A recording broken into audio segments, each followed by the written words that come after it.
Hello there guys, what is going on? Welcome to Pure Trading. The euro versus the dollar, the best currency pair to trade. You're gonna make such a lot of money on this pair. It's unbelievable.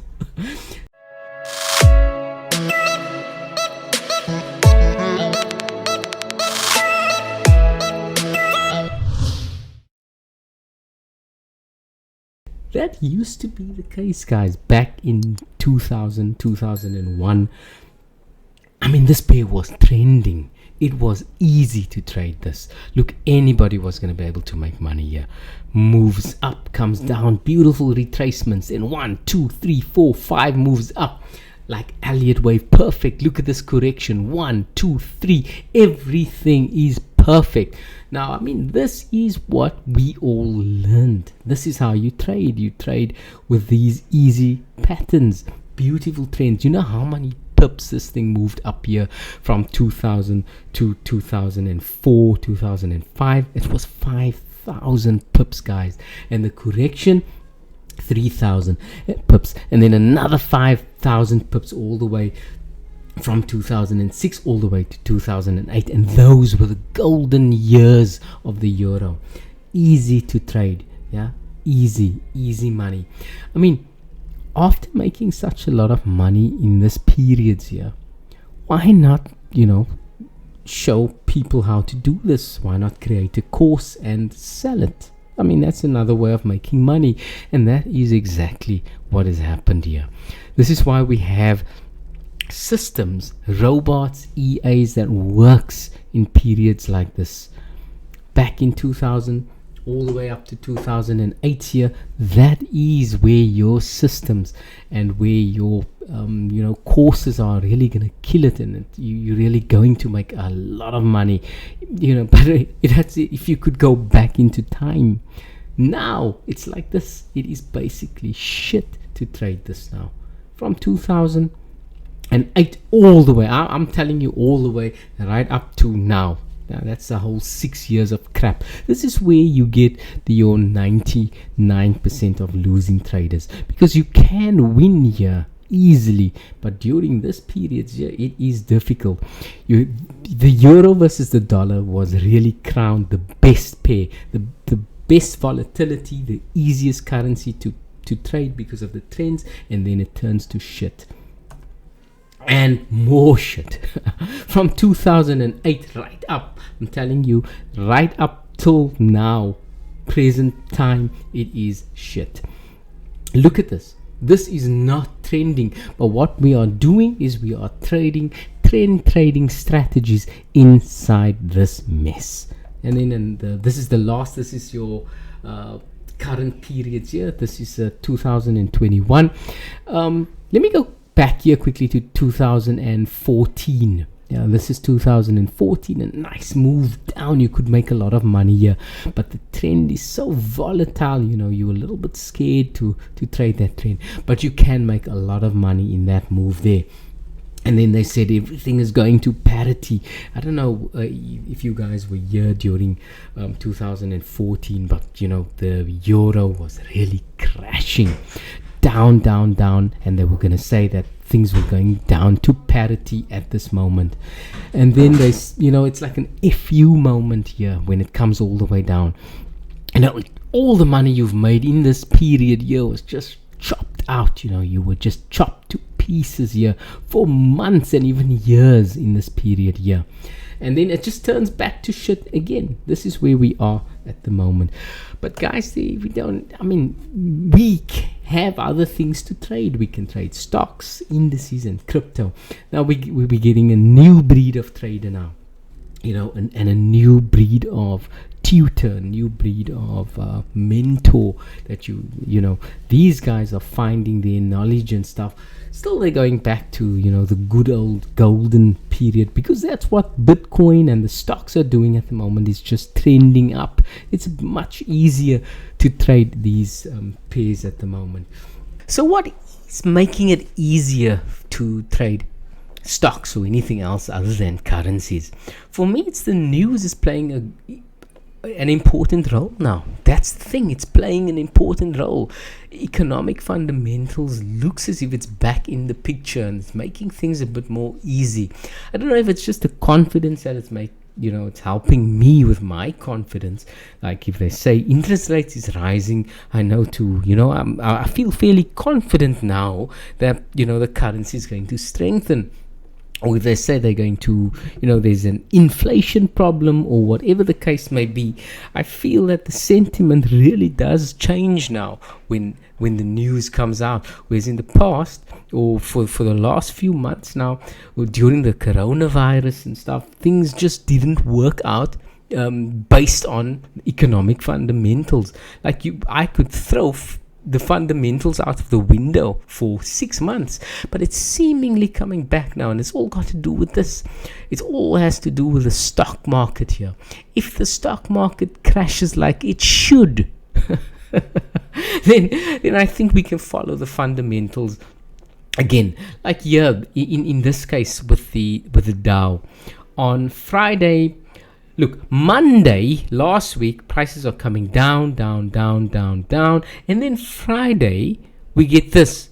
Merck says that it has this new pill that reduces the risk of hospitalization and death by half of the patients. So that's good news. And then you get the spike up. But I don't know really if this is if that news is really gonna be good enough to really change this market, because we have such a lot of bad stuff going on here that the sentiment should be down. The fundamentals are pointing, really it's pointing short, so we should be selling. So if it does break this points here, these levels of importance here, then this support level here, if it does break that, then I feel fairly certain that we can go according to sentiment, news, and economic fundamentals again. And that is the way I'm used to trading. So the euro versus the dollar again here. Even this is playing along. It's playing with the game. Yeah, so it's starting to move in a way we can, like a fortune teller, we can at least, no, not a fortune teller, scrap that. It's like we can use economic fundamentals and sentiment again to help guide us and to give us the confidence to stay on the right track, whether it be long or whether it be short. If we look at this one here from Reuters, the dollar began the last quarter of 2021 near its highest levels of the year. Yeah, so it's going well, and it looks as if the US interest rates rise before those of the major peers. So it looks as if the government is going to raise interest rates before Britain does, or before the Eurozone does, before Japan does. So just because the US is first to raise interest rates, we feel that that's good enough for us to be bullish on the dollar. And then we can look at the technicals to back us up again. So what we like to use here is an envelope. Prices comes down, extended beyond the envelope, then we look to turn, so we are buying the euro, but up until what point? Up until the midpoint, or even better, up until a nice support level here, 117 levels, and then to start reselling again. So another thing that's counting in our favor here is the inflation rate, the forecast there, and what we see happening. The inflation rates are too high, according to what the government, the Federal Reserve wants there. They want a 2%, level. That's the ideal level, and it's like almost 5% here, or even more. It's even more than 5%. Even more than 5%. So what we are looking for is, what are they going to do to reduce this inflation rate?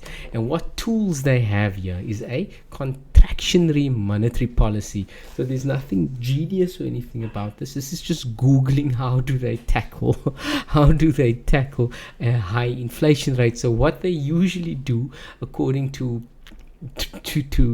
historically what they do is they increase the interest rates and they decrease the bond rate and they reduce the monetary supply in the economy, and then that should bring the inflation rate down. That's the tools that they use. Now what we know as retail traders, what we've learned as retail traders, is that if a currency is expected to raise its interest rates, then we can expect to see a strengthening of that currency, and that is what we want to do. When are we going to do that? That's the issue. So we know it's going to strengthen, we don't know when. We like using the economic calendars and stuff to help guide us as to when they might want to implement this rate changes and stuff. FOMC is usually the times for that. But in the meantime, what can we do? We know there's strength in the dollar. We know we want to buy the dollar. So we look out for the best volatility, the possible volatility to come into the market. And that looks like the 8th of October. That's in 4 days' time. And then on Wednesday, we also have the non-farm employment change, this ADP. This is the numbers that comes out just before the main numbers. Doesn't really matter here, but it gives us a guide as to what's going to happen here. So I think the dollar is the one to buy here. Maybe the disclaimer I better put the disclaimer thing in here now. Not a financial advisor and all that stuff. And but what I'm gonna do is I'm gonna look for opportunities, technically and fundamentally and sentiment wise, to buy the US dollar. Against what? Against New Zealand, against the CAD, against Aussie, and what else? Not going to do it against the yen. Probably the only currency I will the stronger one for me is going to be the yen, based on what I see in the stock market. If that thing crashes, like I think it might. I've been wrong on that before. I've been waiting on the crashes for such a long time now, and that's the reason also I'm looking at indices and other sorts of stuff other than just currencies, hedging a little bit here and there, and then doing scalping on indices instead. But let's go back to this here. GBP, the pound. So what are we going to do with the pound here? I'm buying the pound, even though they have this whole issue going on here, UK panic buying and all this due to the shortage of drivers, blah blah blah. I don't know if this is enough to push the pound down. The numbers before this has been good enough for me to buy the pound against Aussie, New Zealand, buying it against everything again except the yen. What else is there? The other thing to note here is that we don't have much news coming out, or fundamental news here coming out for the pound for this whole month. We have to wait up until November the 4th. So are we going to sell the pound all the way just based on this news with the fuel prices and the lack of drivers and supply chain problems and issues? Are we going to sell the pound all the way up until this moment? Yeah, we have to wait and see about. Alright, so for me, for the euro versus the dollar, it's going to be quite easy. Let's go back to this bad period in time here. So what we have here on our daily chart. Look, I'm a simple guy. I like it easy. If it's not easy, I don't trade. Yeah, but if it looks too messy, too difficult, then I'm not even looking at it. Yeah. So with this pair, easily, I think it's trending down now, and I want to go short, and I want a better price. So I'm looking at the 4-hourly chart here. I trade trends on Heikinashi. So that's my trend line there, very easy to see. And what I'm looking for is a move all the way back up to that line there before I am going to sell anything in that area. If you are high risk and all that, then that selling it now would also be okay. For the pound, as I said earlier on, that I am bullish on the pound except for the yen. So this is the area here. We already had an extension beyond the mean, so I would sell there. This is the area. Let's see if there was a setup there already. You had a setup already here today. Actually, we have that moving up, and we have an RSI pointing downward. Yeah, so this is an RSI entry for us there. Let's see what else we have. From that high to the low there, you have a nice little 161.8 level. So that was a beautiful level to sell off at there. So you have an engulfing pattern there, you have a 161.8 level there, you have an RSI divergence. So if you didn't get in there, then I don't know. You should have got in there. And let's see, on the pound here, I would sell the pound against the dollar. Yeah. Also, another thing to note here, you can see 3 days in a row prices are going up on the pound, even though you had this bad news coming out. So what the hell's going on there? Yeah, what we have is a nice trend coming down. So where do I look at my trends? This is beautiful. This is a nice looking trend here. You have a level there, trend line level. You have a resistance there, or support equals resistance over there. And on my daily, there's an extension beyond the mean. Do we have a setup there? So we don't have your RSI divergence setup, and you do not, but you do have a 263 there. You have another Fibonacci. Let me change that. Person can't see what how it looks there. If I change that to red, how does it look?